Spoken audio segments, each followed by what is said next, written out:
সুবহানাকা আল্লাহুম্মা বিহামদিকা নাশহাদু আল্লা ইলাহা ইল্লা আনতা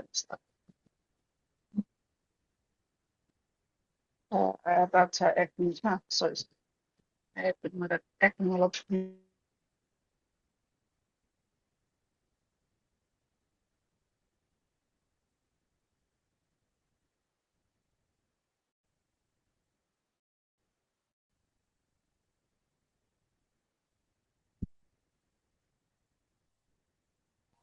ওকে, আসসালামু আলাইকুম রহমতুল্লাহি ওয়া বারাকাতুহু।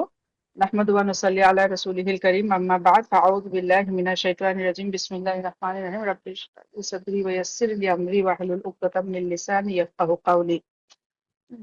আমি ইতিমধ্যে দেখা পাইছো ৰাসূলৰ চিৰাতত যে আল্লাহ তাআলাৰ ফালৰ পৰা এতিয়া মুছলমানসকলক যুদ্ধ কৰিবলৈ তেওঁলোকৰ যিটো হেৰুৱা, মানে তেওঁলোকে যিখিনি বস্তু ধৰক নিজৰ সকলো হেৰুৱাই থৈ আহিব লগা হৈছিলে, হয় নে নহয়, তেওঁলোকে নিজৰ ঠাই এৰি থৈ আহিব লগা হৈছিলে। তাৰ কাৰণে এতিয়া আল্লাহে কৈছে, আৰু মদিনালৈ আহি যেতিয়া মুছলমানসকল অলপ শক্তিশালী হ'ল, তেতিয়া আল্লাহ তাআলাই তেওঁলোকক যুদ্ধ কৰাৰ পাৰ্মিশ্যন দিলে। তেওঁলোকৰ ওপৰত যি অত্যাচাৰ হৈছিলে তাৰ প্ৰতিশোধ লোৱাৰ আল্লাহ তাআলাই তেওঁলোকক অনুমতি দান কৰিলে। আৰু ৰাসূলুল্লাহ আৰু যেতিয়া মানে মদিনাত আহি উপস্থিত হ'ল, তেওঁ তাত মদিনাত আহি ছেটেল হ'ল, নহয়, তেতিয়া আল্লাহ তাআলাই যেতিয়া পাৰ্মিশ্যন দিলে, আৰু আল্লাহ তাআলাই তেওঁলোকক, মুছলমানসকলক নিজৰ ফালৰ পৰা সকলো ধৰণৰ সহায় কৰিলে। আৰু ৰাসূলুল্লাহক আল্লাহ নিজৰ ফালৰ পৰাও সহায় আগবঢ়ালে, আৰু মুছলমানসকলৰ দ্বাৰাও আল্লাহ সুবহানাহু ওয়া তাআলাই ৰাসূলুল্লাহক সহায় কৰিলে। আৰু আল্লাহ তাআলাই ৰাসূলুল্লাহক কিদৰে সহায় কৰিলে, যে মুছলমানৰ মাজত যিটো আগতে শত্ৰুতা আছিলে, সেই শত্ৰুতা দূৰ কৰি মুছলমানসকলৰ অন্তৰবোৰ আল্লাহ এক কৰিলে। তেওঁলোকৰ মাজত, চাহাবাসকলৰ মাজত একতা দিলে আল্লাহ তাআলাই, তেওঁলোকৰ মাজত ভাতৃত্ববোধ দিলে, সেয়া ষ্ট্ৰং কৰিলে, তেওঁলোকৰ মাজত মহাব্বত দিলে। আৰু সেয়া যিটো মানে মুছলমানৰ সেই সময়ত যিটো একতা আছিলে, ঐক্যতা আছিলে, বা তেওঁলোকৰ যিটো ভাতৃত্ববোধ, তেওঁলোকৰ যি মহাব্বত আছিলে, সি সঁচাকে মানুহৰ কাৰণে মানে এটা অতুলনীয় নিদৰ্শন আছিলে। সেই চাহাবাসকলে ৰাসূলুল্লাহক সকলো ক্ষেত্ৰতে সহায় কৰিছিলে। আৰু চাহাবাসকলে ৰাসূলুল্লাহক সকলো আক্ৰমণৰ পৰা, আৰববোৰ আক্ৰমণৰ পৰা, ইহুদী আক্ৰমণৰ পৰা সকলো সময়তে ৰাসূলুল্লাহক মানে এ মানে ৰক্ষা কৰিছিলে সিহঁতৰ আক্ৰমণৰ পৰা। গতিকে এই যিটো চাহাবাসকলৰ মনত যিটো মানে এটা মহাব্বত ৰাসূলুল্লাহৰ প্ৰতি, দিনৰ প্ৰতি, আল্লাহ তাআলাই এইটোৱে কৈছে যে আল্লাহে নিদিলে সেই মহাব্বত, সেই ভাল পোৱা কোনো মানুহে কোনো পইচা দি কিনিব নোৱাৰে। কাৰো সামৰ্থ্য নাই মানুহৰ ভাল পোৱা। গতিকে চাহাবাসকলৰ অন্তৰো আল্লাহৰ হুকুমতে, মানে দিনৰ প্ৰতি তেওঁলোকৰ অন্তৰ মানে ঢাল খালে, কোমল হ'ল। গতিকে আমি দেখা পালো মদিনালৈ অহাৰ পিছতো বিভিন্ন আৰৱ কবিলা, যিবোৰে ইছলাম কবুল কৰা নাছিলে, আৰু ইহুদীবোৰে সকলো সময়তে কি হৈছে, ৰাসূলুল্লাহৰ ওপৰত আক্ৰমণ কৰিবলৈ সিহঁতি মানে তৎপৰ হৈ থাকে। সিহঁতে কোনো সুবিধা এৰি নিদিয়ে আক্ৰমণৰ। গতিকে চাহাবাসকলো আৰু ৰাসূলুল্লাহৰ নেতৃত্বত সেই চাহাবাসকলে সেই আক্ৰমণ সদায় প্ৰতিৰোধ কৰিবলৈ সমৰ্থ হৈছিলে। কিন্তু প্ৰথম অৱস্থাত যেতিয়া চাহাবাসকল আহিছিলে মদিনাত, তেতিয়া আল্লাহ তাআলাই প্ৰথম অৱস্থাত মুছলমানক, আৰু মক্কাত থকা অৱস্থাতো মুছলমানক যুদ্ধ কৰিবলৈ অনুমতি দিয়া নাছিলে। যেতিয়া আল্লাহ তাআলাৰ ফালৰ পৰা এনেধৰণৰ আয়াত নাজিল হৈছিলে যে তোমালোকে মাফ কৰি দিয়া, তোমালোকে ক্ষমা কৰা, আচলতে মুছলমান শক্তিশালী নোহোৱালৈকে আল্লাহ তেওঁলোকক আক্ৰমণৰ অনুমতি দিয়া নাই। আৰু একটো তেওঁলোক মানে ধৰক মানুহৰ ফালৰ পৰাও, সংখ্যাৰ ফালৰ পৰাও তেওঁলোক কম আছিলে, মুছলমানৰ সংখ্যাটো কম আছিলে। দ্বিতীয়তে আৰ্থিকভাৱেও তেওঁলোক মানে কমজোৰ আছিলে। গতিকে মদিনালৈ আহি যেতিয়া সংখ্যা বৃদ্ধি পালে, তেওঁলোক মুছলমান অলপ সবল হ'ল, তেতিয়া আৰ্থিকভাৱে অলপ মানে সবল হ'ল, টনকিয়াল হ'ল, তেতিয়া আল্লাহ তাআলাই যুদ্ধৰ অনুমতি দিলে। কিন্তু প্ৰথম অৱস্থাত যুদ্ধ ফৰজ কৰি দিয়া হোৱা নাছিলে। সূৰা হজত আল্লাহ তাআলাই যেতিয়া প্ৰথম অনুমতি দিছে, আল্লাহে কৈছে যে উযিনা লিল্লাযিনা ইউকাতিলুনা বিআন্নাহুম যুলিমু ওয়া ইন্নাল্লাহা আলা নাছৰিহিম লাকাদিৰ। অৰ্থাৎ যিসকল অত্যাচাৰ আৰু শোষণৰ বলি হৈছে, তেওঁলোকক সেই শোষণকাৰী বা অত্যাচাৰীৰ বিৰুদ্ধে যুদ্ধ কৰিবলৈ বা প্ৰতিশোধ লবলৈ অনুমতি দিয়া হৈছে। আৰু আল্লাহ তাআলাই তেওঁলোকক মানে কৃতকাৰ্য কৰিবলৈ সমৰ্থবান, আল্লাহ তাআলাই তেওঁলোকক সফল কৰিব। অৰ্থাৎ এতিয়া চাহাবাসকলক আল্লাহ তাআলাই মানে যুদ্ধৰ প্ৰতিশোধ লোৱাৰ অনুমতি দিলে। অৰ্থাৎ ইয়াত মানে আল্লাহে ফৰজ কৰি দিয়া নাই, কিন্তু আচলতে আল্লাহ যেতিয়া কোনো এটা হুকুম দিয়ে, তাৰ আগতে কি হৈছে, আল্লাহে মুছলমান সকলৰ যিটো মানে চাহাবাসকলৰ যিটো মাইণ্ডছেট আছে, সেইটো আল্লাহে আচলতে তৈয়াৰ কৰে। তেওঁলোকক এটা ডাঙৰ কামৰ কাৰণে তেওঁলোকক প্ৰিপেয়াৰ কৰে, আৰু সেই ধৰণে আল্লাহ তাআলাই আয়াত নাজিল কৰে। আমি যি ধৰণে দেখা পাওঁ, যেতিয়া যিটো সুৰা বা মদ যেতিয়া আল্লাহ তালাই মানে প্ৰহিবিটেড কৰিছে, হাৰাম কৰিছে, তাৰ আগতে একেদিনে একেবাৰতে হোৱা নাই, 3বাৰ আয়াত আহিছে হাৰাম হোৱাৰ আগতে বস্তুটো। গতিকে ইয়াত যুদ্ধৰ ক্ষেত্ৰতো প্ৰথমতে একদম ফৰজ কৰি দিয়া নাই আল্লাহ তালাই। তাৰপিছত হুকুম আহিছে ৱাকাতিলু ফি সাবিলিল্লাহি আল্লাযিনা ইউকাতিলুনাকুম, যে এতিয়া আল্লাহ তাআলাৰ ফালৰ পৰা সূৰা বাকাৰাত আহিছে এইটো 190 নম্বৰ আয়াত, যে তোমালোকে আল্লাহৰ ৰাস্তাত মানে ফি সাবিলিল্লাহ তোমালোকে যুদ্ধ কৰা। এতিয়া এতিয়া কমাণ্ড হৈছে এইটো কাতিলু, এইটো কমাণ্ড দিছে। আগত কৈছে ইউকাতিলুনা, যে তোমালোকক মানে উদিনা, যে তোমালোকক পাৰ্মিশন দিয়া হৈছে, আৰু এতিয়া কৈছে কাতিলু, এতিয়া যুদ্ধ কৰা। এইটো আল্লাহ তাআলাৰ ফালৰ পৰা কমাণ্ড আহি গ'ল। এতিয়া ফৰজ কৰি দিয়া হ'ল তেওঁলোকৰ বিৰুদ্ধে যুদ্ধ কৰা, যোনে তোমালোকৰ ওপৰত অত্যাচাৰ কৰিছে, যোনে তোমালোকৰ নিজৰ ঘৰ বাৰী এৰি যাবলৈ বাধ্য কৰিছিলে। গতিকে প্ৰথম অৱস্থাত অনুমতি, দ্বিতীয় অৱস্থাত এতিয়া হৈছে যুদ্ধ মানে ফৰজ কৰা হৈছে, অৰ্থাৎ নিজকে ডিফেণ্ড কৰা তোমালোকে।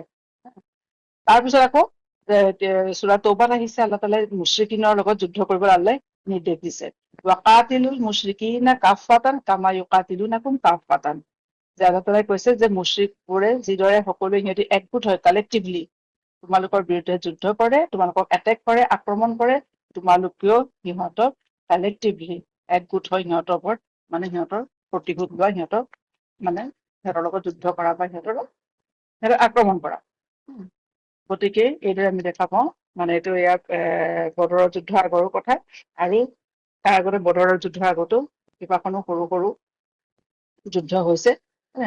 গতিকে এতিয়া কি হৈছে, চাহাবাসকলক যেতিয়া আল্লাহ তাআলাই মানে যুদ্ধ কৰাৰ অনুমতি দিলে, তেতিয়া ৰাসূলুল্লাহ সাল্লাল্লাহু আলাইহি নেতৃত্বত তেওঁলোকে মানে মুশ্ৰিকৰ বিৰুদ্ধে যুদ্ধ কৰিলে। এতিয়া আমি চাওঁ ৰাসূলুল্লাহ সাল্লাল্লাহু মানে কেইটামান বৈশিষ্ট্য, তেখেতৰ মানে চৰিত্ৰৰ কিছুমান বৈশিষ্ট্য, যে ৰাসূলুল্লাহ সাল্লাল্লাহু তেওঁ চাহাবাসকলৰ পৰা যেতিয়া যুদ্ধৰ অনুমতি আহিলে, তেওঁ প্ৰতিশ্ৰুতি লৈছিলে যে তেওঁলোকে যুদ্ধ ক্ষেত্ৰৰ পৰা যাতে পলায়ন নকৰে, কাৰণ যুদ্ধ ক্ষেত্ৰৰ পৰা পলায়ন কৰাটো এটা কবিৰা গুনাহ। ৰাসূলুল্লাহ সাল্লাল্লাহু এইটো প্ৰতিশ্ৰুতি লৈছিলে যে তেওঁলোকে মানে মৃত্যু পৰ্যন্ত তেওঁলোকে যুদ্ধ কৰিব, আৰু জিহাদ কৰাৰো প্ৰতিশ্ৰুতি লৈছিলে। আৰু ৰাসূলুল্লাহ সাল্লাল্লাহু এইটোও লৈছিলে যে চাহাবাসকলে যে আল্লাহৰ ওচৰত, এক আল্লাহ তাআলাৰ ওচৰত নিজকে সমৰ্পণ কৰি দিব, আল্লাহৰ হুকুম মতে সকলো হুকুম, সকলো নিৰ্দেশ মুছলমানে মানি চলিব। আৰু ৰাসূলুল্লাহ সাল্লাল্লাহু সেই সময়ত যিসকল মানে মুছলমান হৈছিলে, তেওঁলোকৰ এইটো মানে হিজৰত কৰাৰ, মক্কা ফতহৰ আগলৈকে, ফতহে মক্কাৰ আগলৈকে ৰাসূলুল্লাহ সাল্লাল্লাহু মুছলমানৰ পৰা হিজৰতৰ প্ৰতিশ্ৰুতিও লৈছিলে, কাৰণ সেই সময়ত হিজৰত তেওঁলোকৰ ওপৰত ফৰজ হৈ গৈছিলে। আৰু তৌহিদৰ প্ৰতিশ্ৰুতি লৈছিল যে এক আল্লাহৰ বাহিৰে আৰু কাৰো ইবাদত নকৰে, একমাত্ৰ আল্লাহ তাআলাৰ ইবাদত কৰিব, আৰু আল্লাহ তাআলাৰ ৰাসূলুল্লাহ সাল্লাল্লাহু আলাইহি ওয়াসাল্লামৰ ইত্তেবা কৰিব, তেওঁ অনুসৰণ বা আৰু অনুকৰণ কৰিব।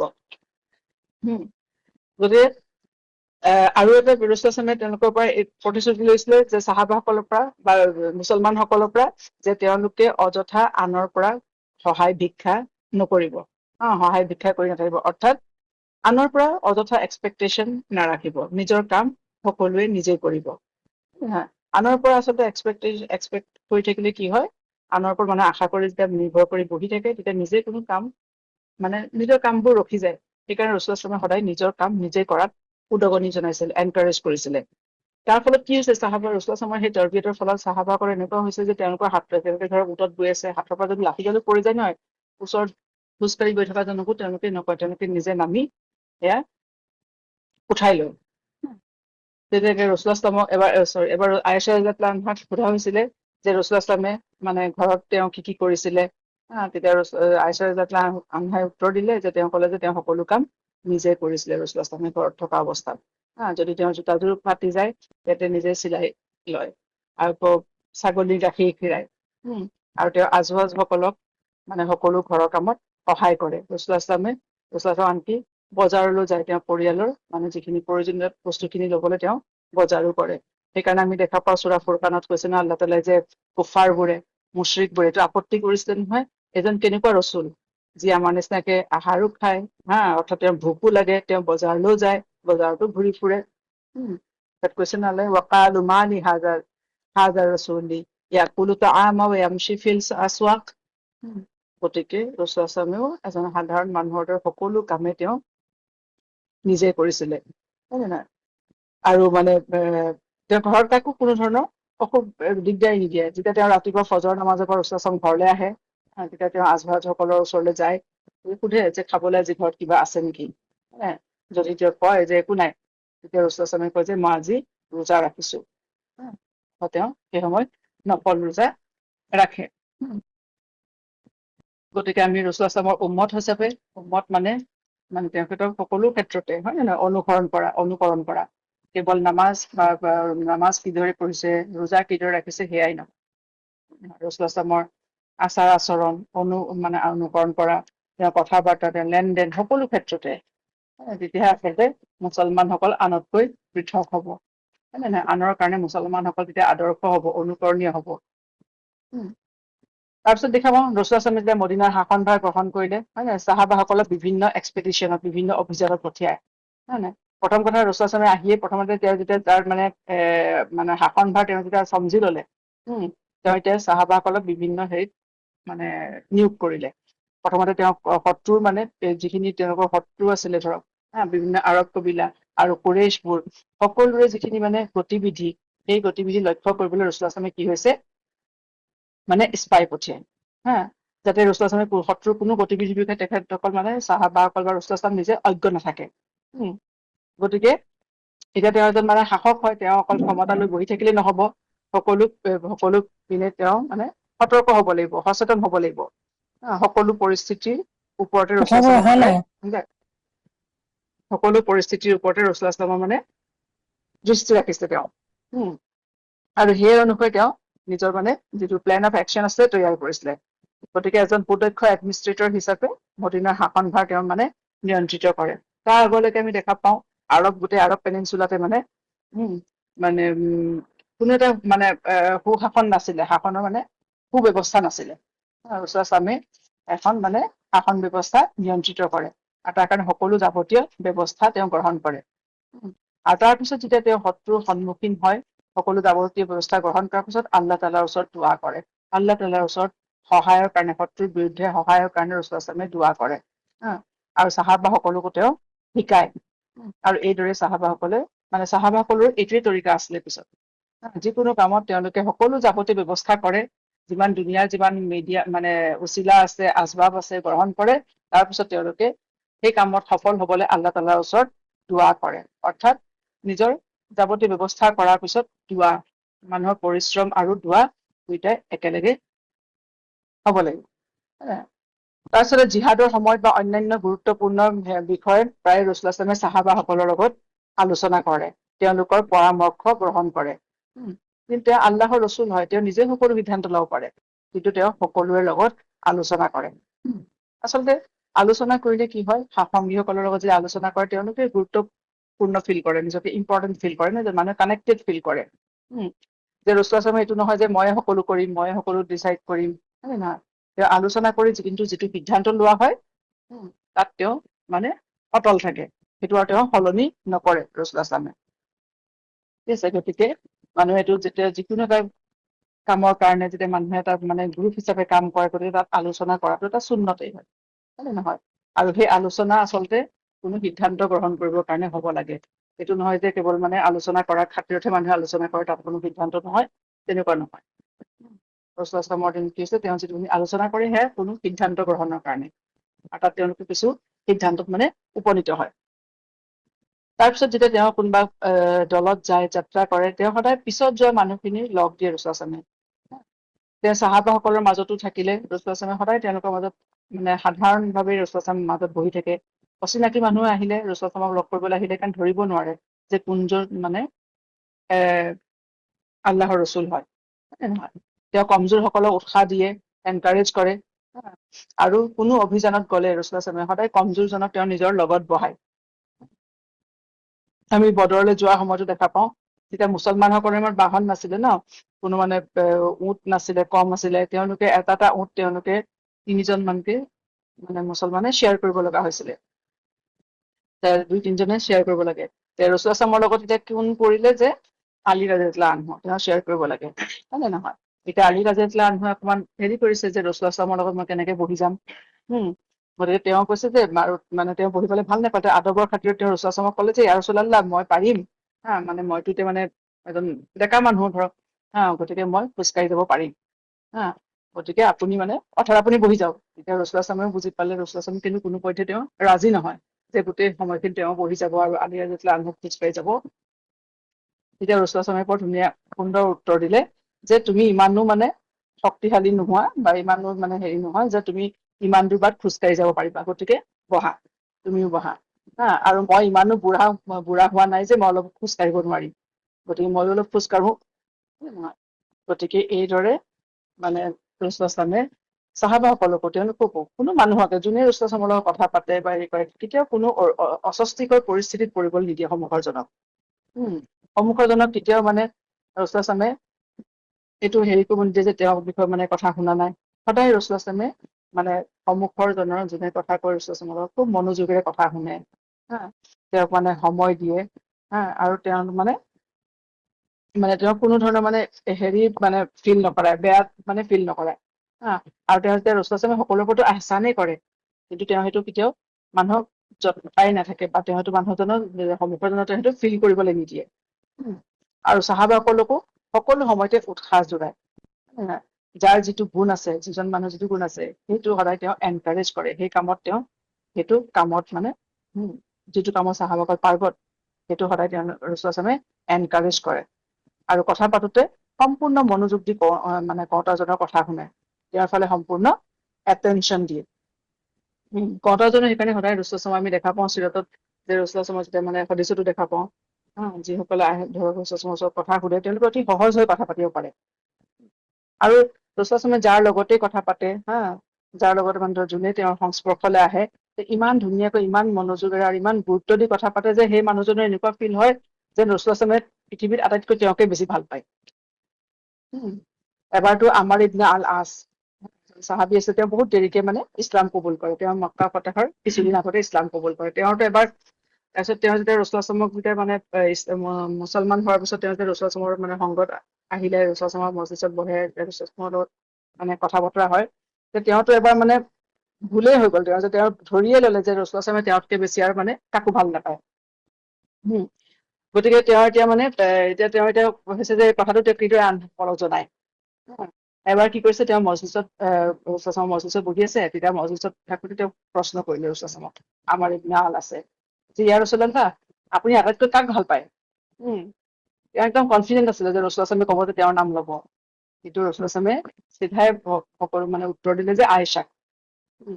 উত্তৰটো শুনি তেওঁ অলপ থতমত খালে, একতো তেওঁৰ নাম লোৱা নাই, আৰু দ্বিতীয়তে এইদৰে মানে গোটেই মেহফিলৰ আগত ৰচুল আসলামে নিজৰ ঘৈণীয়েকৰ কথা ক'লে। এতিয়া আমাৰ ইবনে আল আছে আৰু আকৌ সুধিলে যে নহয় মানে আচলতে আপুনি মানে পুৰুষৰ ভিতৰত কাক আটাইতকৈ ভাল পায়। ৰচুল আসলামে আকৌ উত্তৰ দিলে যে আবুহা, তেওঁৰ আব্বাকক। অৰ্থাৎ আবু বকৰ বুলিও কোৱা নাই, যে মানে পত্নীৰ আব্বাকক। আমাৰ ইবনে আল আছো তেওঁ মানে এতিয়া গম পাইছে যে মানে তেওঁ তথাপিও সুধিবলৈ এৰা নাই যে কিজানি মোক ভাল পায়। তাৰপিছত কাক ভাল পায়, তাৰপিছতে ৰচুল আসলামে উমৰ ইবনে খাত্তাব এনেকৈ কৈ গৈছে আৰু সুধিছে। তাৰপিছত তেওঁ অলপ দেৰি পিছত বুজি পালে যে তেওঁৰ নাম অহাৰ কোনো চান্স নাই, আৰু তেওঁ মনে মনে থাকিল। গতিকে ৰচুল আসলামে যাৰ লগতে কথা পাতে, সকলোৱে তেওঁক ভাল পায়, আচলতে খুব গুৰুত্ব দি কথাটো শুনে, মনোযোগেৰে শুনে।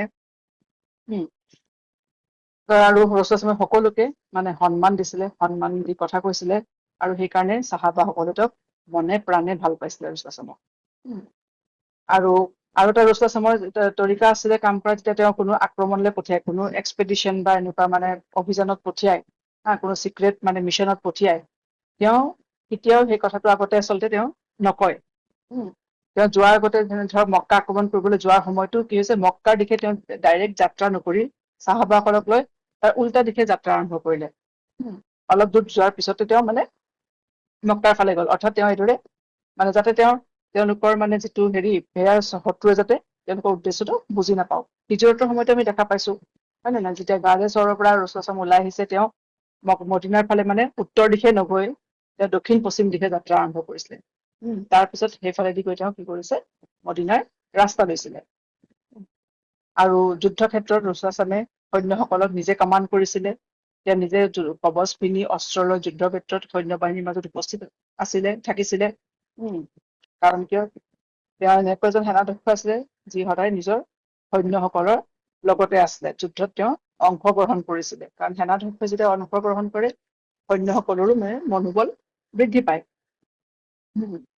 আৰু যেতিয়া কোনো সামৰিক অভিযানত যায় আৰু তাত যদি তেতিয়া মানে যুদ্ধত মানে সেই মানে ঠাইখিনি যদি তেওঁ মানে আক্ৰমণ কৰি বিজয়ী হয় সেই অঞ্চলৰ ৰচুলাচমে 3 দিন কটাই সকলোবোৰ মানে তাত শান্তিত লগাই হয় নে মালে গনিমত ভাগ কৰে 3 দিন কটাই যুদ্ধবন্দীসকলৰ ব্যৱস্থা কৰে আৰু তাৰপিছত তেওঁ কি হয় মানে সেই ঠাই এৰে তাৰপিছতে যেতিয়া কোনো ঠাই যদি তেওঁ আক্ৰমণ কৰে কোনো মানে ধৰক কাফিৰ নতুন ঠাই মানে কাফিৰৰ হেৰি যেতিয়া আল্লাহ তাআলাৰ ফালৰ পৰা হুকুম আহিলে কাফিৰসকলক মুছলিমসকলক আক্ৰমণ কৰা তেওঁলোকৰ বিৰুদ্ধে যুদ্ধ কৰা তেতিয়া ৰচুলাচমে প্ৰথমতে গৈ সেই ঠাইডোখৰ অলপ দেৰি ৰয় তেওঁ শুনে ভালকে যে মুৱাজ্জিনে আজান দিছে নেকি অৰ্থাৎ তেওঁলোকে মানে কিজানি মুছলমান হৈছে যদি মুৱাজ্জিনৰ আজান পায় শুনা পায় তেতিয়াহ'লে সেই ঠাইডোখৰ আক্ৰমণ নকৰে যদি আজান নুশুনে তেতিয়া আক্ৰমণ কৰে আৰু ৰচুলাচমে সদায় বৃহস্পতিবাৰে ৰাতিপুৱাই কোনো যাত্ৰা আৰম্ভ কৰিব হলে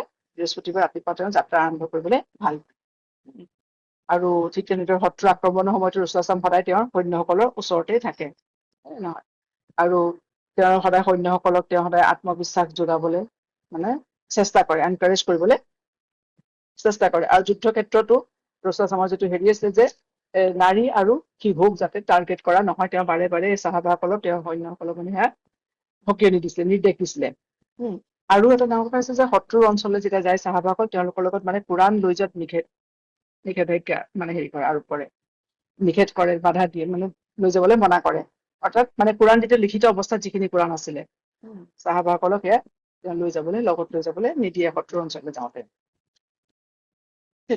এতিয়া যেতিয়া এইখিনি হৈছে ৰচুলাচলামৰ মানে যে মানে আৰ্মি লিডাৰ হয় নে নাই ইয়াৰ ক্ষেত্ৰত যিখিনি কোৱালিটি এতিয়া আল্লাহ তাআলাৰ ফালৰ পৰা যেতিয়া অনুমতি লাভ কৰিলে যুদ্ধৰ মুহাজিৰসকলে মানে এতিয়া তেওঁ মানে কি হৈছে এতিয়া ৰচুলাচলামে প্ৰথমতে তেওঁলোকক মানে আক্ৰমণ কৰিবলৈ দিয়া নাই এতিয়া প্ৰথমতে কি হৈছে তেওঁলোকে যে মানে এতিয়া কুৰেশ্বক কাৰণ এতিয়া আক্ৰমণ কৰিলে তেওঁলোকৰ মানে পৰাজয় হোৱাৰ সম্ভাৱনা বেছি পৰাজিত হোৱাৰ গতিকে এতিয়া কি কৈছে ৰচুলাচলামে প্ৰথমে কুৰেশ্বক আক্ৰমণ নকৰি ডাইৰেক্ট আক্ৰমণ নকৰি তেওঁলোকৰ যিটো ইকনমিক চিষ্টেম আছে সেইটো এটেক কৰিবলৈ ৰচুলাচলামে আচলতে প্লেন কৰিলে তাৰ কাৰণে যিটো ট্ৰেড ৰুট আছিলে মক্কাৰ পৰা মদিনালে মক্কাৰ পৰা চিৰিয়ালে হয় নাই সেয়া হৈছে মদিনাৰ মাজেদি যাব লাগে মদিনাৰ দাঁতি কাষৰীয়া অঞ্চলটো বা মদিনা পাৰ হৈ যাব লাগে গতিকে সেই ট্ৰেড ৰুটটো সেই যিটো মানে বাণিজ্যিক ৰাস্তা সেইটো কি কৰিছে ৰচুলাচলামে বিচাৰিছে যে সেয়া মুছলমানৰ কব্জালে আহক তেতিয়াহে কি হৈছে মানে মুছলমান আচলতে কুৰেশ্বক মানে আচলতে অলপমান হেৰি কৰিব পাৰিব গতিকে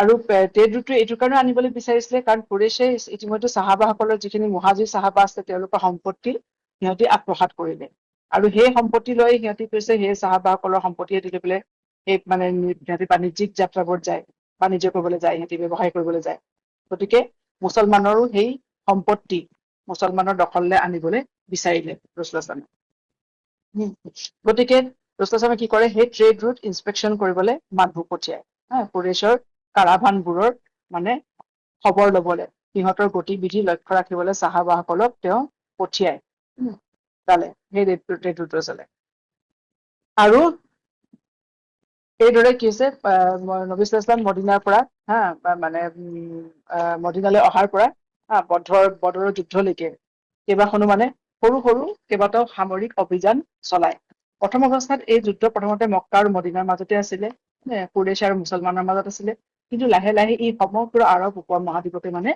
সামৰি ললে গতিকে এই সৰু সৰু বদৰ আগৰ যিখিনি সৰু সৰু মানে অভিযান আছিলে সেইখিনি আমি চাওঁ প্ৰথম যিটো অভিযান বুলি কোৱা হয় মানে মিছন ৰচুলাচলামৰ সেইটো হৈছে চিফুল বাহাৰ যিটো প্ৰথম প্লেটুন যিটো ৰচুলাচলামে পঠিয়াইছিলে হামজা বিন আব্দুল মুত্তালিবৰ নেতৃত্বত ৰমাদান প্ৰথম হিজৰীত ৰমজান মাহত 30জন মুহাজিৰ চাহাবাৰ এটা দল ৰচুলাচলামে হামজা বিন আব্দুল মুত্তালিবৰ নেতৃত্বত পঠিয়ালে আৰু কেৱল সেই সময়ত কি হৈছে ৰচুলাচলামে সেইখিনি সময়ত যিখিনি মানে অভিযান চলাইছিলে সামৰিক অভিযান তাত ৰচুলাচলামে কেৱল মুহাজিৰ চাহাবাসকলকে পঠিয়াইছিলে আনচাৰ এজনকো নপঠিয়াইছিলে, কাৰণ সেই সময়ত যিটো মানে আগতে আনচাৰসকলৰ লগত যিটো চুক্তি হৈছিলে সেইটোত আছিলে যে কোনোবাই যদি বাহিৰৰ পৰা আক্ৰমণ কৰে তেতিয়া তেওঁলোকে ডিফেণ্ড কৰিবলৈ মুহাজিৰসকলক সহায় কৰিব আনচাৰসকলে, তেতিয়া তেওঁলোকে আছামক মানে ধৰক প্ৰটেকশ্যনৰ কাৰণে সহায় কৰিব, কিন্তু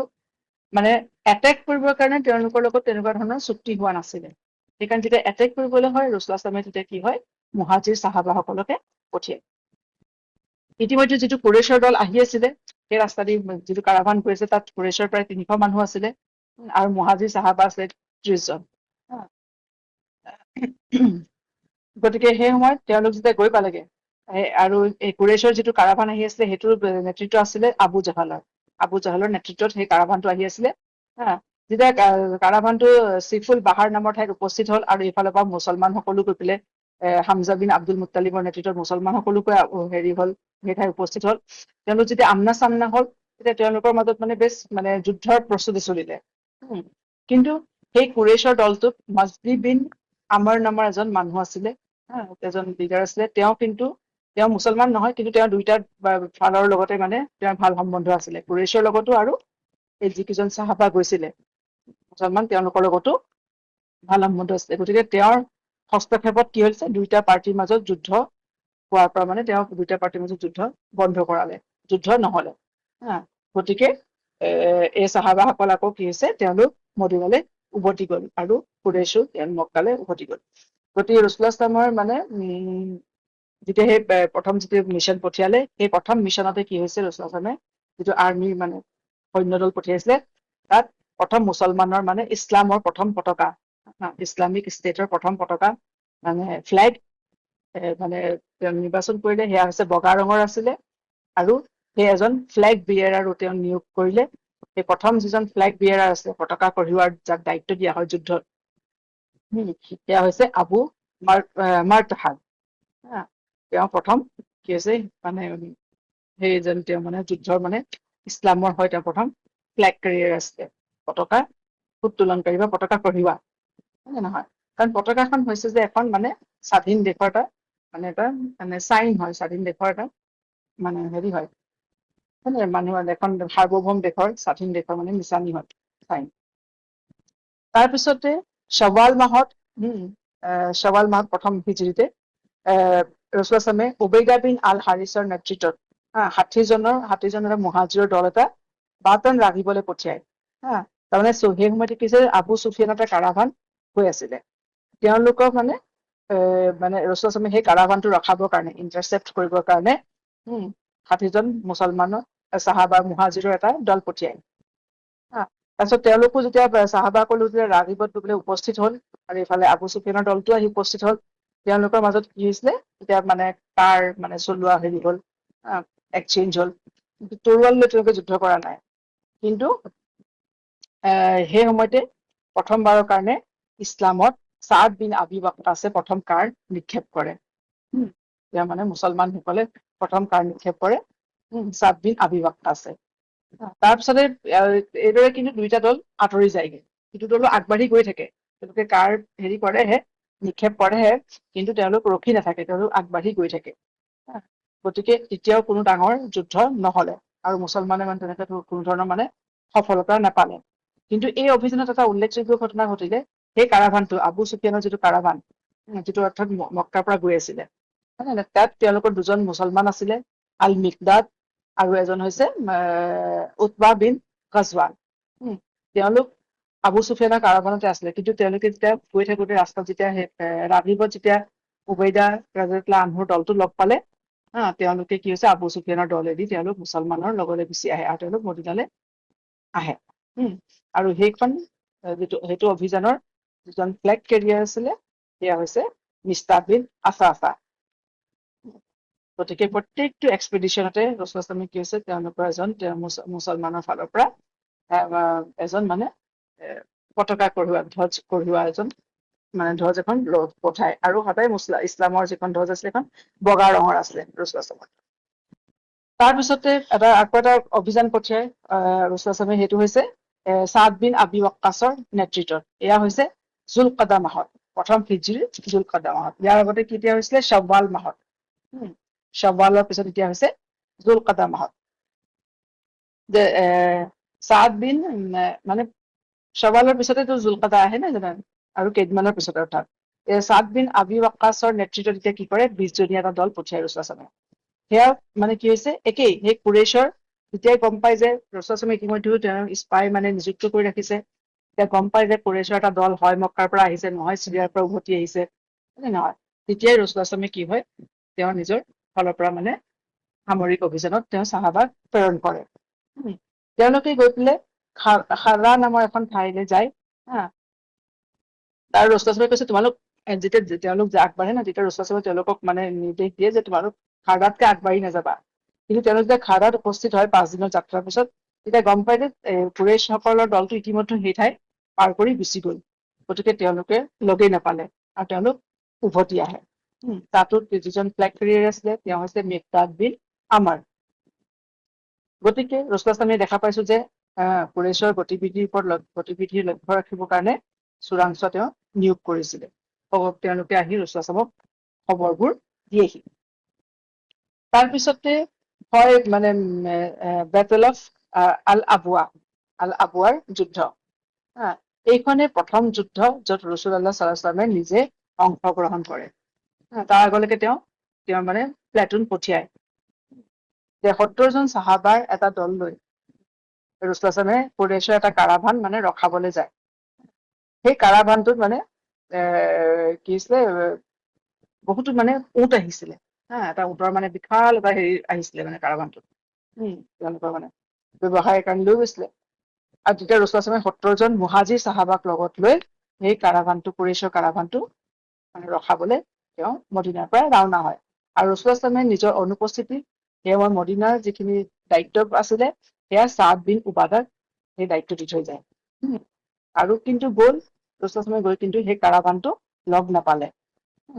কিন্তু সেই অভিযানত যিটো মানে আল আবৱাৰ যিটো অভিযান আছিলে, সেই অভিযানৰ ৰাছুলুল্লাহে কি হৈছে মানে সেই অঞ্চলত বনু দামৰা নামৰ এটা আৰৱ কবিলা আছিলে, সিহঁতি মুছলমান হোৱা নাই, কিন্তু সিহঁতৰ লগত ৰাছুলুল্লাহে এক শান্তি চুক্তি কৰিলে। তেওঁলোকে মুছলমানৰ আক্ৰমণ নকৰিব, মুছলমানৰ তেওঁলোকৰ আক্ৰমণ নকৰে, মানে সকলো ধৰণৰ মানে ছেফটি আৰু চিকিউৰিটিৰ এখন মানে চুক্তি হ'ল। আৰু তেওঁলোকে কি কৰিব মুছলমানৰ বিৰুদ্ধে আন কবিলাকো সহায় নকৰিব। গতিকে এই ধৰণৰ চুক্তি কৰি এই ধৰণে প্ৰায় 15 দিন মানৰ এই অভিযানটো আছিলে। তাৰপিছত ৰাছুলুল্লাহ কি হৈছে মদিনালৈ উভতি আহে। এই অভিযানত দুজন ফ্লেগ কেৰিয়াৰ আছিলে, হামজা বিন আব্দুল মুত্তালিব আছিলে।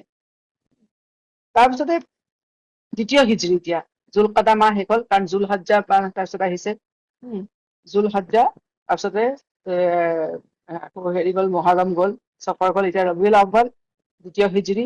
এতিয়া ৰাছুলুল্লাহে আকৌ খবৰ পায় যে 100জনীয়া এটা কুৰেইছৰ দল এটা উমাইয়া বিন খালাফৰ নেতৃত্বত মানে প্ৰায় 2500 উট লৈ আহি আছে সেই ৰাস্তা দি।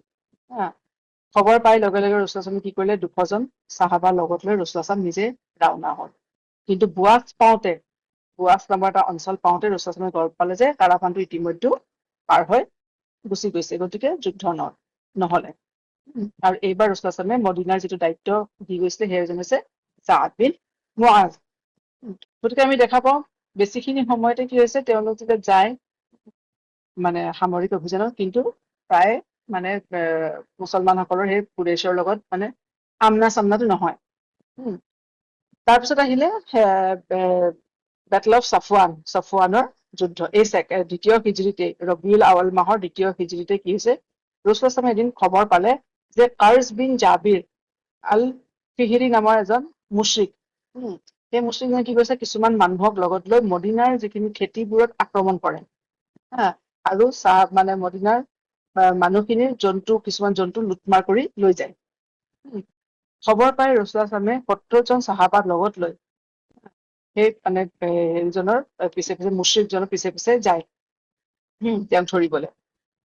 এইদৰে গৈ ৰাছুলুল্লাহ বদৰৰ ওচৰতে ছফৱান নামৰ এখন ঠাইত উপস্থিত হৈ পাইগে, সিহঁতক মানে খেদি যাওঁতে সিহঁতক ধৰিবলৈ ছফৱান পাইগে। সেইখন ঠাইখন হৈছে বদৰৰ ওচৰতে।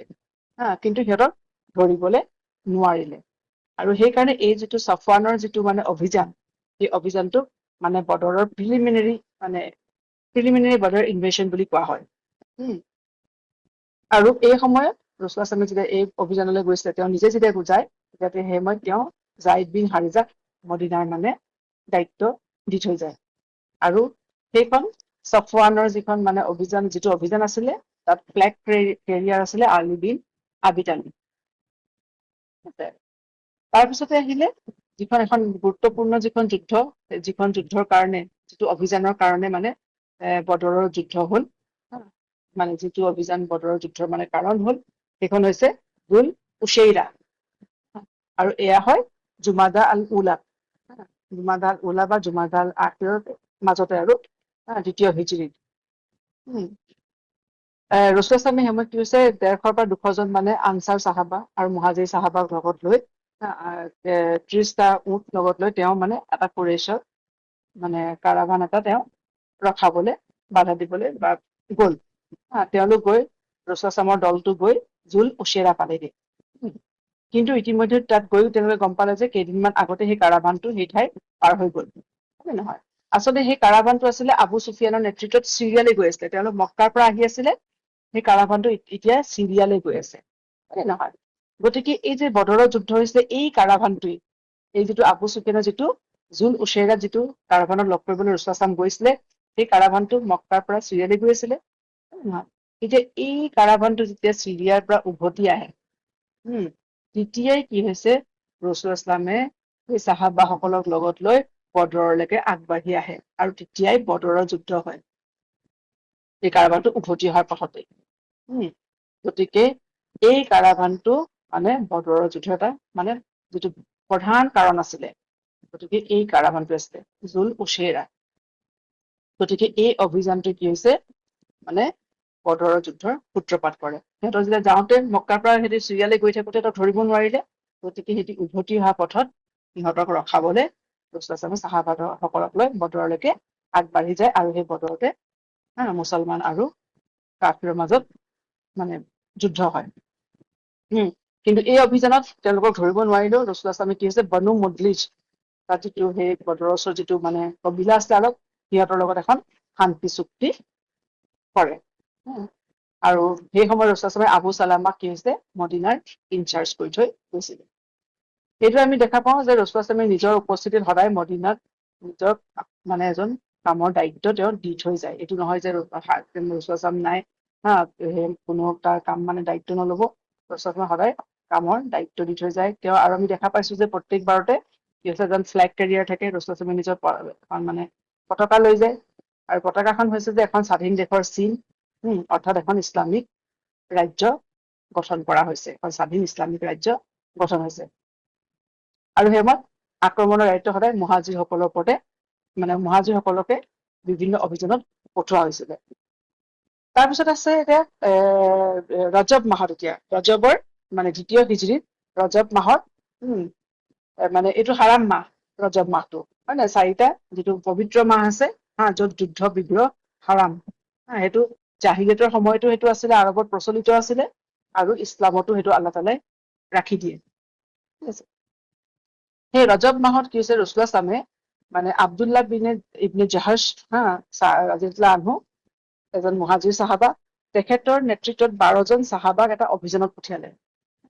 তেওঁলোকক নখলাৰ ফালে পঠিয়ালে নখলা হৈছে মক্কা আৰু তাইফৰ মাজৰ এডোখৰ ঠাই আব্দুল্লাহ ইবনে জাহাজক এইজন 12 জন চাহাবাৰ লগত যেতিয়া পঠিয়ালে তেতিয়া ৰসুল আসলামে তেওঁৰ হাতত এখন চিঠি দি পঠিয়ালে আৰু তেওঁক এইটো ক'লে যে তুমি এই সময়ত চিঠিখন নুখুলিবা তুমি যে দুদিনৰ যাত্ৰা যেতিয়া তুমি মানে পাৰ কৰিবা তাৰপিছত তুমি চিঠিখন খুলি চাবা যেতিয়া তেওঁ সেই চিঠিখন দুদিনৰ যাত্ৰাৰ হৈ যোৱাৰ পিছত তেওঁ যেতিয়া চিঠিখন খুলি চালে তেতিয়া পঢ়িলে তেতিয়া তাত লিখা আছে ৰসুল আসলামে তেওঁলোকক কৈছে যে তোমালোকে মক্কা আৰু তাইফৰ মাজত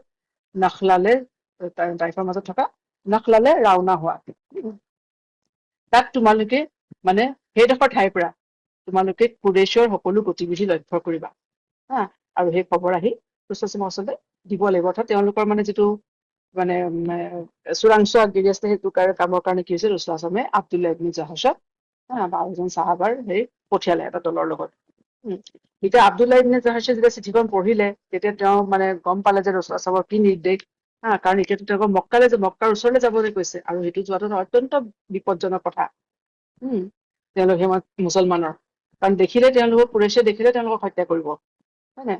গতিকে তেওঁ যেতিয়া চিঠিখন পালে তেতিয়া তেওঁ বাকী চাহাবাসকলক ক'লে যে তেওঁতো যে ৰাছূলুল্লাহ সাল্লাল্লাহু আলাইহি নিৰ্দেশ মতে তেওঁ যাব, গতিকে তেওঁ যিহেতু সেই দলৰ মানে নেতা লিডাৰ, তেওঁ গতিকে বাকীসকলক কৈছে যে মই আপোনালোকক ফ'ৰ্চ নকৰো, আপোনালোকে যদি যাব নোখোজে তেন্তে ইয়াৰ পৰা আপোনালোকে উভতি যাব পাৰে, কাৰণ মক্কাখন যথেষ্ট বিপদৰ ঠাই, হয় নাই? কিন্তু এই তেতিয়া চাহাবাসকলে লগত থকা ক'লে যে নাই, আমি শুনিলো, আমি ৰাছূলুল্লাহ সাল্লাল্লাহু আলাইহি মানিলো, গতিকে তেওঁৰ নিৰ্দেশ মতে আমিও নাখলালৈ যাম, আৰু তেওঁ যিটো আমাৰ কামৰ দায়িত্ব দিছে আমি এই কাম কৰিম।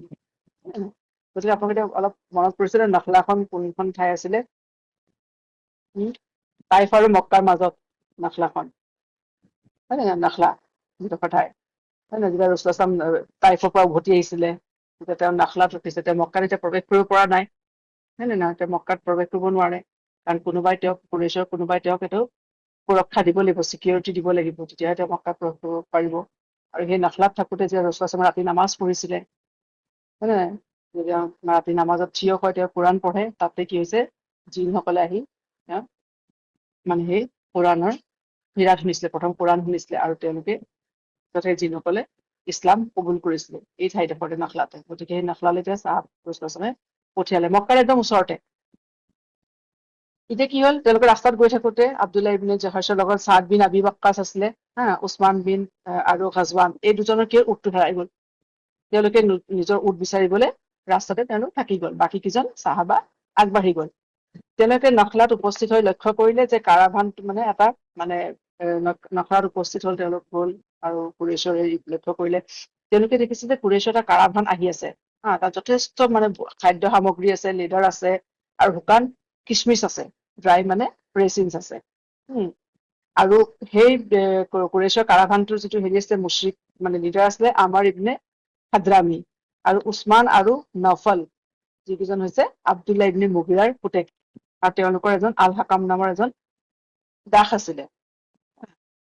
এতিয়া মুছলমানসকল তেওঁলোকে আলোচনা কৰি আছে মুছলমান কেইজনৰ মাজত, চাহাবাসকলৰ মাজত, যে এইটোতো ৰজবৰ সিদিনাখন শেষ দিন আছিলে, গতিকে তাৰপিছতে শ্বাবান আৰম্ভ হব, আৰু ৰজব মাহটো হৈছে হুৰমতৰ মাহ, হাৰাম মাহ, যে সেইটো সময়ত যুদ্ধ কৰিব নোৱাৰে বা আক্ৰমণ কৰিব নোৱাৰে। যদি মুছলমানে আক্ৰমণ কৰে, গতিকে পবিত্ৰ মাহটো মানে যিটো নিয়ম আছে, যিটো হেৰি চলি আছে, সেইটো উলংঘন কৰা হব। কিন্তু তেওঁলোকে এইটো কৈছে যে তেওঁলোকে যদি ৰাতিলে যদি অপেক্ষা কৰে, তেন্তে কাৰাভানটো গৈ কি হব, যিটো হাৰাম চেঞ্চুৰী, মক্কাৰ যিটো মানে মক্কাৰ ভিতৰত মানে হাৰাম চেঞ্চুৰী এটা আছে ন, তাৰ ভিতৰত প্ৰৱেশ কৰিব, যিটো মানে চেক্ৰেড এৰিয়া আছে হাৰামৰ, তাত প্ৰৱেশ কৰিব। গতিকে তেওঁলোকে যদি সেই চেক্ৰেড এৰিয়াটোত তেওঁলোকে প্ৰৱেশ কৰে, তেন্তে যুদ্ধ কৰিব নোৱাৰিব। গতিকে চাহাবাসকলে এইকেইজন চাহাবা ইমান তেওঁলোকে নিজৰ ইমান এটা সুন্দৰ সুযোগ পাইছে, আগলৈকে আমি দেখিছো তেওঁলোক যায়, কুৰেশৰ কাৰাভান তেওঁলোকে ৰখাব নোৱাৰে, লগ নাপায়, হয় নে নহয়?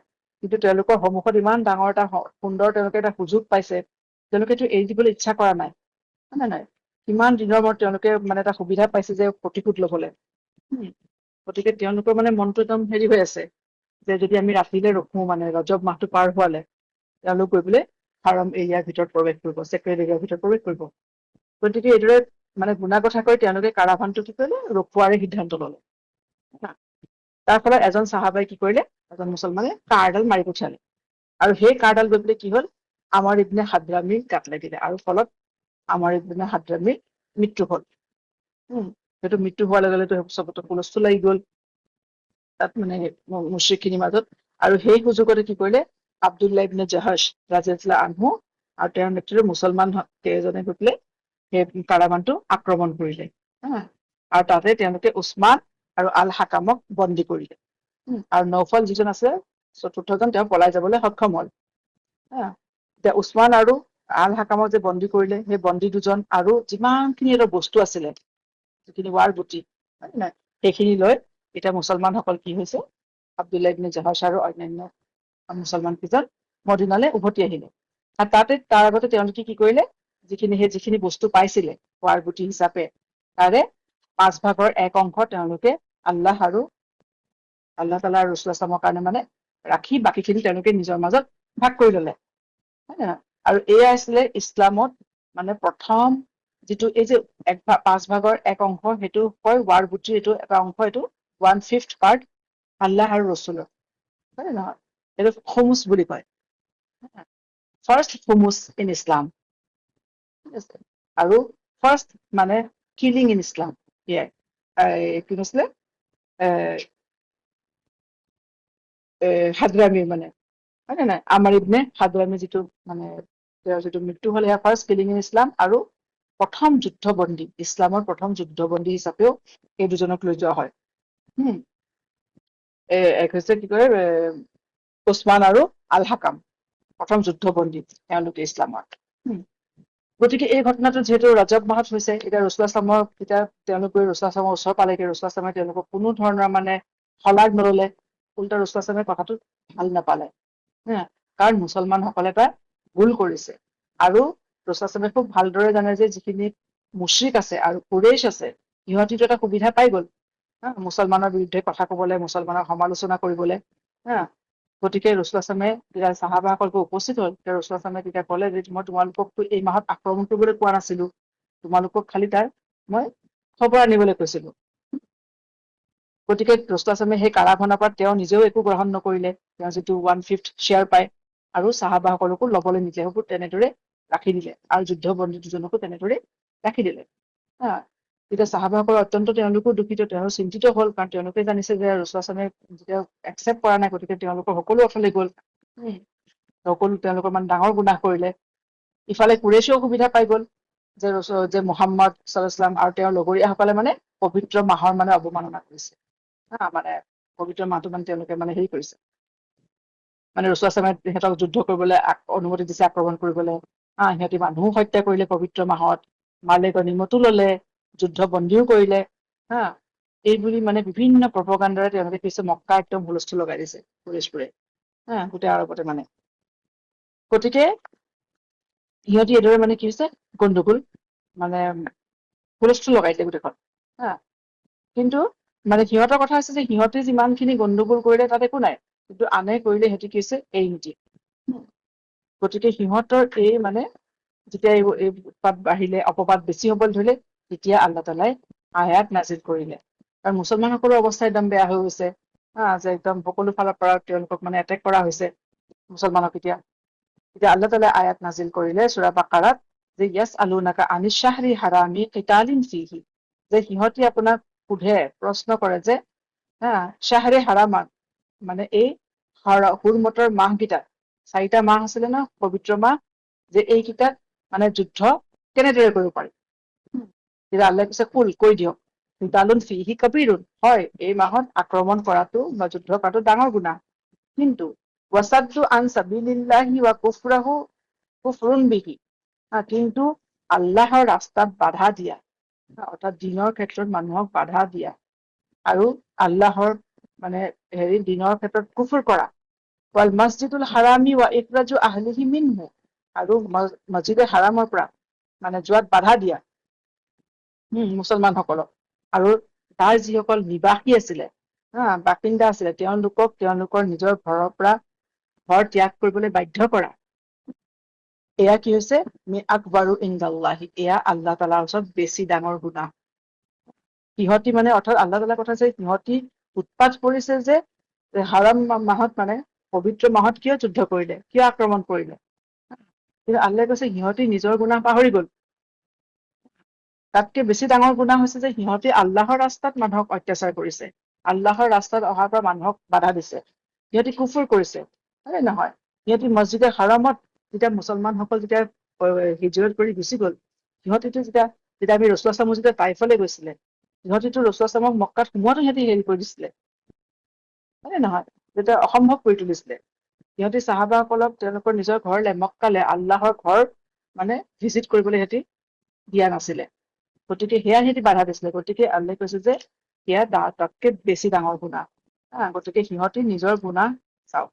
ৱাল ফিতনাতু আকবাৰু মিন কাতলি, আৰু কতল কৰাতকে ফিতনা যিটো সেই যে প্ৰপগাণ্ডা কৰে, যিটো মানে দিনৰ পৰা ৰখাবলৈ যিখিনি মানে মানুহে কাম কৰে, সেইটো ফিতনা, সেয়া বেছি ডাঙৰ গুনাহ আল্লাহৰ ওচৰত, সেয়া বেছি ডাঙৰ। গতিকে আল্লাহ তাআলাই মানে স্পষ্ট কৰি দিলে যে মুশ্ৰিকবোৰে যি অপবাদ দিছে, সেয়া একদম বেচলেছ, সিহঁতি মুছলমানৰ লগত কিমান সিহঁতি অত্যাচাৰ কৰিলে, কিমান সিহঁতি নিয়ম মানে উলংঘন কৰিলে, সিহঁতি সকলোবোৰ সিহঁতি পাহৰি গ'ল। সিহঁতি ৰসুল ইছলামক সিহঁতি মুছলমানসকলক নিজৰ ঘৰ এৰি যাবলৈ বাধ্য কৰিলে। ৰসুল ইছলামক হত্যা কৰিবলৈ সিহঁতি হেৰি কৰিলে, মানে কোনো মানে হেৰি কৰা নাছিলে, হত্যা কৰিবলৈ চেষ্টা কৰিলে বিনা অপৰাধত। গতিকে সেয়া আল্লাহৰ ওচৰত বেছি ডাঙৰ গুনাহ। গতিকে সিহঁতি নিজৰ যিবোৰ এইবোৰ কৰি আছে, যি প্ৰপগাণ্ডা কৰি আছে, সিহঁতি নিজে লাজ পোৱা উচিত। গতিকে এই আয়াত নাজিল হোৱাৰ পিছতে কি হৈছে, মুছলমানসকলেও কিছু সকাহ পালে। আৰু তাৰ পিছতে কি হৈছে, ৰসুল ইছলামে যিসকল মানে সেই যে ৱাৰ গুটিখিনি আহিছিলে, তেওঁৰ ওচৰত যিটো 1/5 মানে অংশ ৰসুল ইছলামকে ৰখা হৈছিলে, তেওঁ গ্ৰহণ কৰিলে। আৰু বাকী যুদ্ধত যিখিনি অংশগ্ৰহণকাৰী আছে, যিসকল চাহাবা, তেওঁলোকৰ মাজত বাকীখিনি তেওঁ ভাগ কৰি দিলে। আৰু যিহেতু ৰজব মাহত মানে এটা আক্ৰমণ হৈছিলে, গতিকে সেই যুদ্ধ বন্দী দুজনকো ৰসুল ইছলামে কি কৰিলে, পিছলে মুকলি কৰি দিলে। আৰু যিজনৰ মানে মুছলমানৰ হাতত যিজনৰ মৃত্যু হৈছিলে, হয় নহয়, তেওঁৰ পিতৃকো কি কৰিছে, ৰসুল ইছলামে ব্লাড মানি দিলে, ফিদিয়া বুলি কয়, ব্লাড মানিটো দিলে। গতিকে এয়া হৈছে মানে বদৰৰ আগৰ মানে কিছুমান সামৰিক অভিযান, আক্ৰমণ। এই ঘটনাৰ পিছতে কুৰেশবোৰে এই যিটো মানে হেৰি নাখলাৰ যিটো ঘটনা হ'ল, এতিয়া কুৰেশবোৰে লাহে লাহে উপলব্ধি কৰিলে যে মানে মদিনাত মুছলমানসকল শক্তিশালী হৈ আহিছিলে, আৰু সিহঁতৰ কাৰণে মানে এটা বিপদৰ আগজাননী কুৰেশৰ কাৰণে। আৰু কুৰেশে গম পালে যে, এতিয়া কুৰেশে আচলতে লক্ষ্য কৰিলে যে সিহঁতৰ কাৰাভানবোৰৰ ওপৰত মানে আচলতে সিহঁতৰ গতিবিধিৰ ওপৰত মুছলমানে সকলো সময়তে, ৰসুল ইছলামে সকলো সময়তে লক্ষ্য ৰাখিছে, ক্লজ মানে ৱাচ। কাৰণ আগতে কুৰেশে যেতিয়া সেই ৰাস্তাটোত যে গৈছিলে, যিটো ৰাস্তাত কুৰেশৰ মানে মানে ট্ৰেডৰ কাৰণে অহা যোৱা কৰিছিলে, সিহঁতি ভাবিবও পৰা নাছিলে সেই ৰাস্তাত সিহঁতক কোনোবাই আক্ৰমণ কৰিব। কাৰণ আমি কুৰেশত আমি দেখা পাওঁ ন, যে সিহঁতৰ যিটো যাত্ৰা, সেইটো খুব নিৰাপদ যাত্ৰা আছিলে। ইমান মানে দুৰ্গম অঞ্চলতো মানে সিহঁতৰ কাৰণে, সিহঁতৰ যাত্ৰাটোত সিহঁতৰ কাৰাভানৰ কোনো আৰৱ কবিলাই আক্ৰমণ কৰিবলৈ সাহস নকৰে। সেইকাৰণে আচলতে ৰসুল ইছলামে যেতিয়া এই মুছলমানসকলৰ যিটো মানে হেৰি পঠিয়াই, অভিযানত পঠিয়াই মুছলমানসকল, সিহঁতি আচলতে এই বস্তুটো ইমান ভবা নাছিলে কুৰেশবোৰে। গতিকে এতিয়া সিহঁতি উপলব্ধি কৰিলে যে সিহঁতকো কোনোবাই আক্ৰমণ কৰিব পাৰে।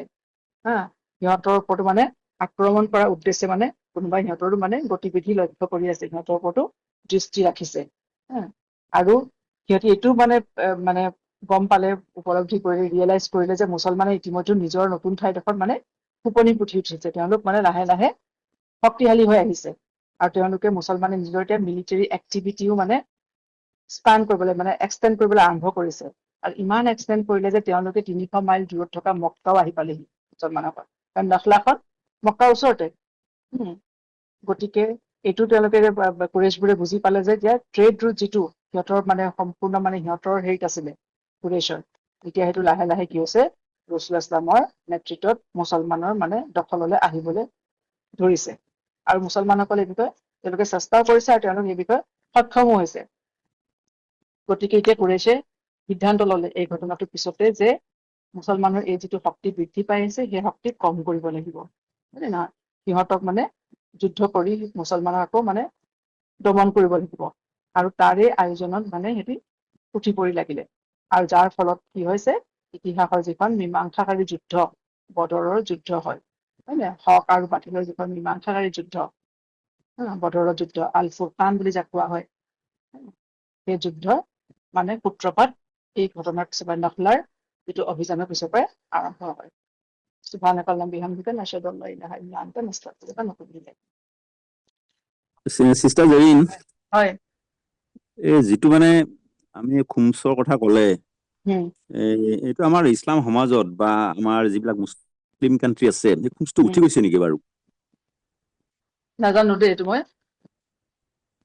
তাৰমানে সেইটো এই বস্তুটো খুমছটো নাজানো। মানে যিটো মানে এইটো আমাৰ অভাৱগ্ৰস্তক আমি সহায় কৰিব লাগে, এইটো যিটো নেকি মানে এইটো আমি যেনেকে ৰিজাৰ্ভ বেংক বুলি কোৱা হয় খুমছক সাধাৰণতে, ৰিজাৰ্ভ বেংক হম অফ ইণ্ডিয়া বা reserve bank of Islamic countries, এই হম। বস্তুটো এতিয়া প্ৰায় দেখা নাযায় দেখোন। এই বস্তুটো মই অলপ ক্লিয়াৰ নহয় কিন্তু। নাজানো তাৰমানে কেলে, আজিকালি ধৰ এতিয়া যুদ্ধত কেনেকে কি হয় এইটোতো নাজানো ন। হয়।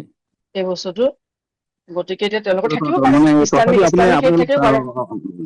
এইটো কিন্তু আমি পেপাৰ পত্ৰ কিন্তু পোৱা নাযায়, মই এইটো পাকিস্তান ডনখনো চাওঁ, হম কিন্তু হম। এই খুমছৰ বিষয়টো আজিকালি নাই নেকি মানে, বা কেনেকুৱা, এইটো অলপ আপুনি অলপ চাবচোন বাৰু, মইও চাম, অ মই অলপ ক্লিয়াৰ নহয়। এইটো মই এইটো তাতো আপুনি যিহেতু চোৱাও আপুনি নাই আছে। আৰৱত থাকে, যিহেতু হয়, আপুনি আৰৱত থাকে, অলপ আমাক সেইটো জ্ঞান দিবচোন। ঠিক আছে, ইনশাল্লাহ ট্ৰাই কৰিম এইটোত। কিন্তু মানে সেই সময়ত আচলতে সেইটো 1/5 যিটো সেইটো আল্লাহ তাআলা আৰু আল্লাহ ৰচুলৰ কাৰণে মানে সেইটো হেৰি হয়, আৰু এইটো ৰচুল ইছলামৰ পৰিয়ালৰ কাৰণে হেৰি হয়, সেই অংশটো তেওঁলোকলৈ যায়। হয় মানে এটা ভাগ থাকে, আৰু বাকীখিনি যিসকলে আচলতে অংশগ্ৰহণ কৰে তেওঁলোকলে হেৰি কৰি দিয়ে, আৰু এটা অংশ বাইতুল মাললৈ যায় সম্ভৱ, চাব লাগিব পিছত তাৰে হয় হয়। মালে গনিমতৰ যিটো ধন্যবাদ। আৰবুটি। কিন্তু বৰ্তমান ইছলামিক ষ্টেটৰ কি থাকিব লাগিব, তেওঁলোকৰ যদি তেওঁলোকৰ কনষ্টিটিউশ্যন পুৰাণ হয় তেনেহ'লে থাকিব তাৰ প্ৰভিজন।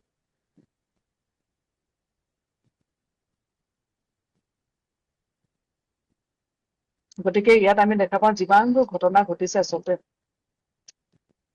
সকলোবোৰ আল্লাহ তাআলাৰ ফালৰ পৰা যিমানখিনি ধৰ আয়াত আহিছে, মানে সকলো ঘটনা মানে এটা উদ্দেশ্যৰ কাৰণে হয়। এয়া চাব, বদৰৰ যুদ্ধৰ আগতে অলপ কেইদিনমানৰ আগতে আচলতে কিবলা চেঞ্জ হয়। আমি দেখিছিলো, যাব পাইছিলো যে ছেকেণ্ড হিজৰীত যিখিনি উল্লেখযোগ্য ঘটনা ঘটিছিলে তাৰে এটা হৈছে, অন্যতম ডাঙৰ ঘটনা হৈছে যে কিবলা চেঞ্জ, হয় নে নহয়? আৰু সেইটো হয় বদৰৰ যুদ্ধৰ ঠিক আগে আগে, ঠিক আছে। গতিকে সেইটো এটা মানে এটা উল্লেখযোগ্য ঘটনা। আল্লাহ তাআলাই যিকোনো কাম এনেই নহয় আচলতে। আমাৰ জীৱনতো, মানুহৰ জীৱনতো আমি যিমানখিনি চাওঁ, যিমানবোৰ ঘটনা সংঘটিত হয় নহয়, সেই ঘটনাবোৰ আচলতে এনেই নহয়, তাৰ কিছুমান উদ্দেশ্য থাকে। আচলতে সেইবোৰ মানে আমি বস্তুটো বুজিবলৈ চেষ্টা নকৰো। ইয়াতো চাওক, ৰাসূলুল্লাহৰ দিনত লগৰ চাহাবাসকলে যেতিয়া ৰাসূলুল্লাহক পঠিয়াই অভিযানবোৰত, তেওঁলোক সকলো সময়তে সফল নাই হোৱা, প্ৰায় তেওঁলোক মানে হেৰি হৈ পেলাই উভতি আহিব লগা হয়। কিন্তু তেওঁলোকে নিজৰ কামটো বাদ দিয়া নাই। এতিয়া আল্লাহৰ ফালৰ পৰা যি ধৰণে হুকুম আহিছে, ৰাসূলুল্লাহৰ পৰা যি ধৰণে নিৰ্দেশ পাইছে, সেইমতে চাহাবাসকলে কাম কৰি গৈ আছে। গতিকে কিবা এটা কামত মানে মানুহ যে ফেইলিয়াৰ হলে যে এৰি দিব, সেইটো কথা নহয়।